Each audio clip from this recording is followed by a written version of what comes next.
Urban mobility India conference 2025 में 18वां संस्करण कब आयोजित और कहां पे आयोजित किया गया है? तो 18वां संस्करण अर्बन मोबिलिटी इंडिया कॉन्फ्रेंस का आयोजित किया गया है गुरुग्राम हरियाणा में 7 से 9 नवंबर 2025 के बीच में। अर्बन मोबिलिटी इंडिया कॉन्फ्रेंस का 18वां संस्करण आयोजित किया गया है गुरुग्राम हरियाणा में और इसको इनॉग्रेट किया गया था। यूनियन मिनिस्टर है मनोहर लाल खट्टर जी, इन्होंने इनॉग्रेट किया है। इसकी थीम थी, 18वें संस्करण की थीम थी urban development and mobility Nexus. और इसको ऑर्गेनाइज किसने किया था? तो ministry of housing and urban affairs, government of Haryana, institute of urban transport India और गुरुग्राम मेट्रो रेल लिमिटेड ने मिलकर ऑर्गेनाइज किया था इंडिया में अर्बन मोबिलिटी कॉन्फ्रेंस 18वां संस्करण। ठीक है, ओरिजिन्स की बात करें तो पहला अर्बन मोबिलिटी कॉन्फ्रेंस आयोजित किया गया था नई दिल्ली में 2008 में। तो 2026 में 2025 में ये 18वां संस्करण हो जाता है।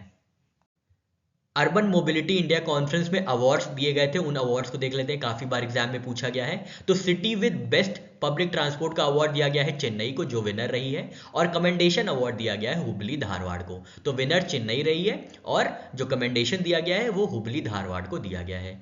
बेस्ट नॉन मोटराइज ट्रांसपोर्ट का जो सम्मान दिया गया है वो उदयपुर स्मार्ट सिटी लिमिटेड को दिया गया है, जो विनर रही है। और स्पेशल मेंशन किया गया है त्रिशूर को। ठीक है, तो याद रखना है विनर को भी और स्पेशल मेंशन को भी। इनोवेटिव फाइनेंसिंग मैकेनिज्म का अवार्ड दिया गया है महाराष्ट्र को। बेस्ट ग्रीन ट्रांसपोर्ट इनिशिएटिव का अवार्ड गया है हैदराबाद को और कमेंडेशन दिया गया है कोची की मेट्रो रेल लिमिटेड को। Best multi modal metro integration दिया गया है चेन्नई को। बेस्ट पैसेंजर सर्विसेज का अवार्ड दिया गया है दिल्ली मेट्रो रेल कॉर्पोरेशन को, जो विनर रही है। और कमेंडेशन दिया गया है चेन्नई मेट्रो रेल लिमिटेड को। बेस्ट अर्बन ट्रांसपोर्ट इंप्लीमेंटिंग जो है वो है वेस्ट बंगाल। ठीक है, और विनर्स और मैसूर भी इनके साथ विनर है। तो वेस्ट बंगाल और मैसूर जो है जॉइंट विनर रहे हैं बेस्ट अर्बन ट्रांसपोर्ट के। स्पेशल अवार्ड से सम्मानित किया गया है मिजोरम के town and country planning department को ट्रैफिक मैनेजमेंट सिस्टम के लिए। तो आपसे क्या करेंगे, आपसे मैच द फॉलोइंग में पूछ लेंगे कि इनोवेटिव फाइनेंसिंग मैकेनिज्म में किसको अवार्ड दिया गया है, best multi modal metro integration से किसको अवार्ड दिया गया है, तो आपको मिलाने के लिए दे देगा। तो आपको ऐसे हर कैटेगरीज में जो विनर रहे हैं उनको अच्छे से याद कर लेना है। कौन सी ऑर्गेनाइजेशन ने रिपोर्ट रिलीज की है जिसकी टाइटल है India insights briefing unlocking India's clean industrialisation opportunity? तो ये ऑर्गेनाइजेशन है द इंडस्ट्रियल ट्रांजिशन एक्सेलरेटर, जिन्होंने ये रिपोर्ट रिलीज की है। India insights briefing unlocking India's clean industrialisation opportunity को रिलीज किया गया है इंडस्ट्रियल ट्रांसलेशन एक्सेलरेटर द्वारा नवंबर 2025 में। और इनके अनुसार इंडिया जो है थर्ड रैंक पे है clean energy industrial project pipeline में। इसके बारे में हम लोग ने कल भी चर्चा की थी। इंडिया में जो पाइपलाइन साइज है वो 65 क्लीन एनर्जी इंडस्ट्रियल प्रोजेक्ट्स हैं। टॉप कंट्रीज की बात करें तो फर्स्ट पे चाइना है, सेकंड पे यूएसए है। सेक्टर कौन कौन से कवर किए गए हैं, तो केमिकल्स, स्टील, सीमेंट, एल्यूमिनियम और एविएशन। आईटीए के ओरिजिन की बात करें, ट्रांजिशन एक्सेलरेटर जो ऑर्गेनाइजेशन है उसको स्टैब्लिश किया गया था कॉप 28 में। कॉप 28 बताइए कब और कहां किया गया था। क्लीन इंडस्ट्री ब्रेकडाउन की बात करें तो केमिकल सेक्टर जो है वो जो है डोमिनेट कर रहा है इंडिया की इंडस्ट्रियलाइजेशन पाइपलाइंस को। साल 2025 में कौन सी पहली कंट्री बनी है जो कि पूरी तरीके से कैशलेस सोसाइटी होगी? तो ये कंट्री है स्वीडन, जो कि दुनिया की पहली कैशलेस सोसाइटी वाली कंट्री बन गई है। नवंबर 2025 में स्वीडन जो कंट्री है वहां पे लेस देन 1% कैश का इस्तेमाल करते हुए ये कैशलेस सोसाइटी बन गई है। प्राइमरी पेमेंट ऐप जो यूज किया जा रहा है वो है स्विश, जिसको लॉन्च किया गया था 2012 में। और अब स्वीडन जो है ऑलमोस्ट कैशलेस सोसाइटी बन गई है। और स्वीडन की जो करेंसी है वो है क्रोना। क्रोना, कोरोना नहीं, क्रोना। डिप्लोमेटिक कोऑपरेशन को बूस्ट करने के लिए किन दो कंट्रीज ने नवंबर 2025 में एमओयू साइन किया है? तो ये दो कंट्रीज हैं इंडिया और इक्वाडोर।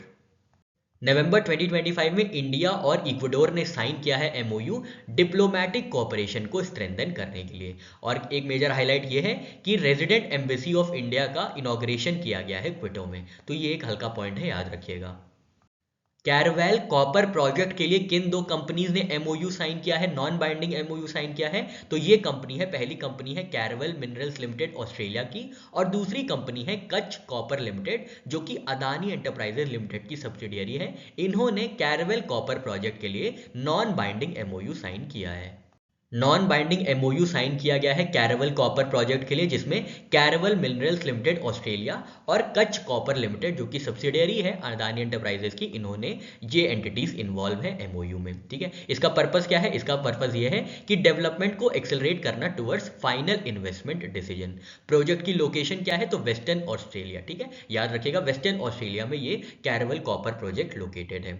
ऑफ टेक टारगेट क्या होगा? तो कोची कॉपर लिमिटेड जो है 100% कॉपर प्रोक्यूर करेगी, कॉपर कॉन्सेंट्रेट प्रोक्यूर करेगी। हुरून इंडिया फिलैंथ्रोपी लिस्ट 2025 में किसने टॉप किया है? पहले स्थान पे कौन रहा है? तो शिव नादर एंड फैमिली ने टॉप किया है हुरून इंडिया फिलैंथ्रोपी लिस्ट 2025 में, और इनका जो डोनेशन गया है साल 2025 के लिए वो है 2708 करोड़ का। Hurun India philanthropy list 2025 publish की गई है एडेल गिफ्ट फाउंडेशन और हुरून इंडिया द्वारा, जिसमें टॉप फिलैंथ्रोपिस्ट की जो पोजीशन है वो शिव नादर एंड फैमिली को गई है 2708 करोड़ रुपए डोनेट करने के लिए एजुकेशन सेक्टर में। ठीक है, तो याद रखना है टॉप फिलैंथ्रोपिस्ट कौन है? तो शिव नादर एंड फैमिली है 2708 करोड़ के साथ। सेकेंड पे है मुकेश अंबानी एंड फैमिली जिन्होंने 626 करोड़ रुपए डोनेट किए हैं। थर्ड पे है बजाज फैमिली जिन्होंने 446 करोड़ रुपए डोनेट किए हैं। नए एंट्रेंट की बात करें तो 12th रैंक पे है वीनू श्रीनिवासन जिन्होंने डोनेट किए हैं 20 करोड़ रुपए।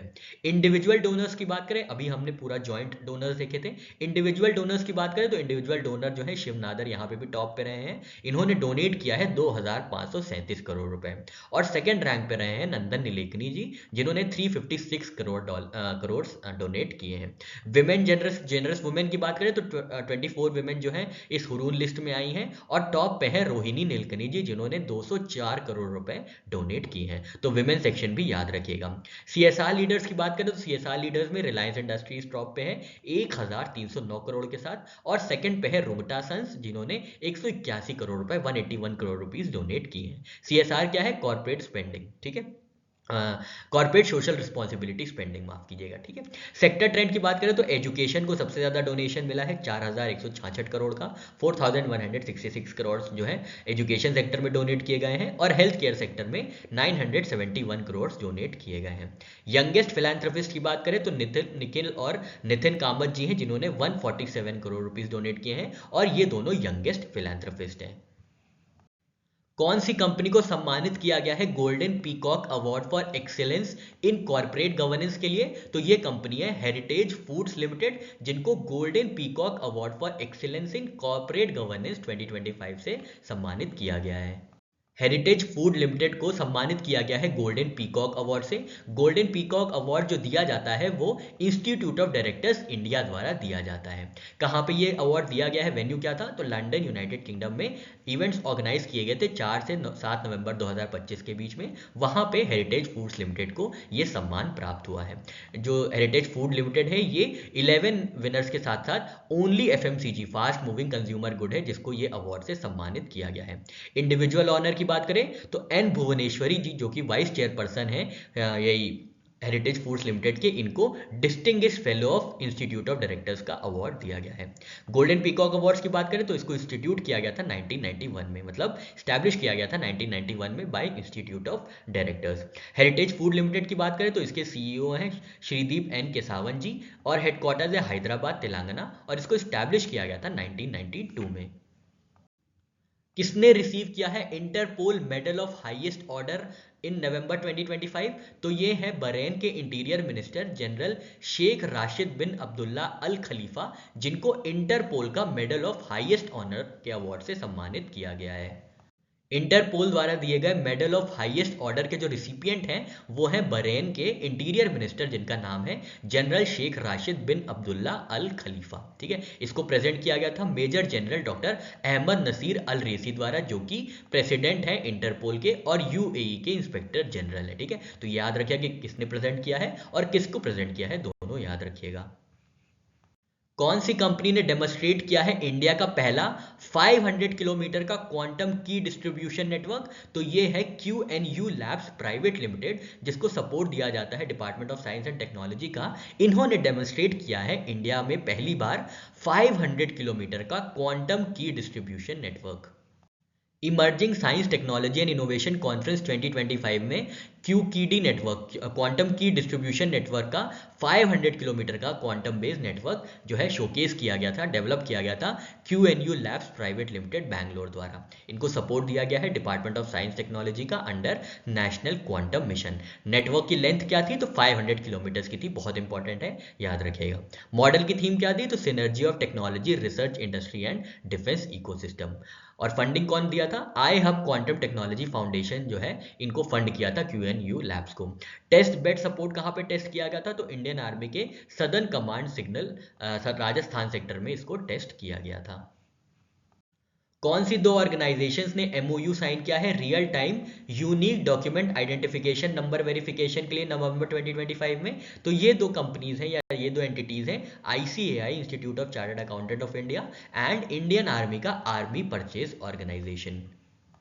यूनिक डॉक्यूमेंट आइडेंटिफिकेशन नंबर के रियल टाइम वेरिफिकेशन के लिए ICAI और इंडियन आर्मी ने MOU साइन किया है और ये API बेस्ड UDIN वेरिफिकेशन होगा।